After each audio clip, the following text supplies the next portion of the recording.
If you're a reseller, you need to be ready for quarter 4 and it is coming up fast. If you have not already started getting ready, then you're going to want to watch this video to see everything you should be doing in order to be ready for the biggest quarter of the year. Quarter 4 isn't just big for big retailers, it's really big for resellers too, because a lot of people want to buy things secondhand, buy vintage things, or buy brand new things they know they can get a better deal on eBay, Poshmark, or Mercari. So if you haven't already started prepping for quarter 4, now is the time to hustle. Hi, my name is Eileen. Welcome to Hustle and Slow, where I talk all about reselling, making money from home, and building multiple streams of income. In this video, I'm going to go over all the things you want to do to get prepped for quarter 4 and some tips for a successful quarter 4. Even though we haven't hit fourth quarter yet, you want to make sure that your store is stocked and ready to go when those holiday sales start rolling in. The first thing you need to do is make sure that you are stocked up on shipping supplies. This is especially true if you use the USPS free priority boxes, because those tend to take a little bit longer to get when we start moving into the holiday season, because a lot more people are requesting them, especially with shipping delays during the holidays and everything else. It's a really good idea to literally make those orders now and anticipate what you're going to need over the next 3 or 4 months.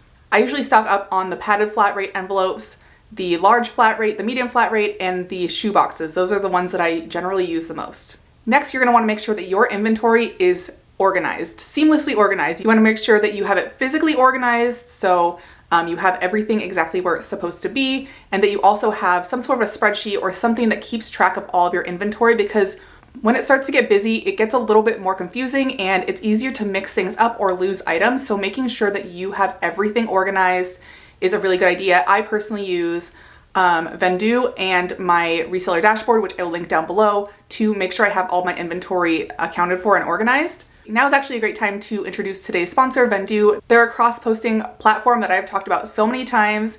I use it to cross-post my items from eBay to Poshmark, Mercari, and Facebook Marketplace. This way I can get my items in front of more buyers and make sales faster. It makes it really easy to do. I used to do it manually and I honestly wouldn't cross-post as much because it was just too much work. But with Vendoo, it makes it a lot faster. Now that I'm a part-time reseller, I don't have a lot of inventory, so I make sure I maximize the inventory that I do have and get it in front of as many people as possible on as many marketplaces as possible. That brings me to another thing you want to do to get ready for quarter 4 is, if you're not cross-posting your items already, if you want to maximize your sales in fourth quarter, you're going to want to try cross-posting your items, and I highly recommend doing that through Vendoo. If you're only selling on one platform, you're really missing out on sales on several others, so I really recommend it. You're going to also want to look at your analytics for your business.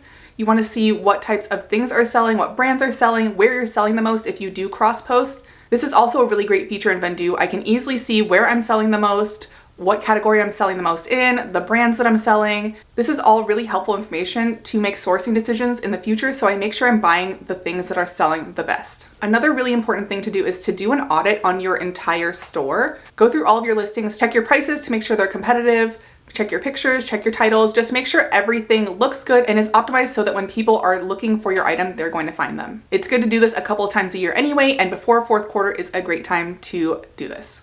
Another thing I recommend doing is upping your sourcing. You're going to want to list as much as possible because this is game time. Quarter 4 is usually where I make maybe even double the sales I made in this during third quarter or second quarter. So I really like to get as much stuff listed as possible. So making sure that you have enough stuff to list and that you're listing a lot is really great, because this is a time where you're going to boost your sales and make a lot of money. So while it is tempting because the holidays are coming up to kind of slack off a little bit, this is not the time to do that. I usually like to work hard through the end of at least November, mid-December, and then after that it kind of slows down a little bit because most people have purchased the gifts that they're buying for the holidays, and then you can kind of slow down a little bit, but this is really the time to hustle. This is especially important right now during this pandemic. If you are somewhere where you risk things shutting down or you not being able to get out to go to places, it's a good idea to have a little bit of backlog so that you can continue to list your items and you're not stuck with no inventory like a lot of us were when things initially shut down back in 2020. If you found this video helpful so far, please give it a thumbs up and make sure you subscribe if you want to see more videos on reselling, making money from home, and building multiple streams of income. Now is the time to consider paying up for items, especially items that can be gifted,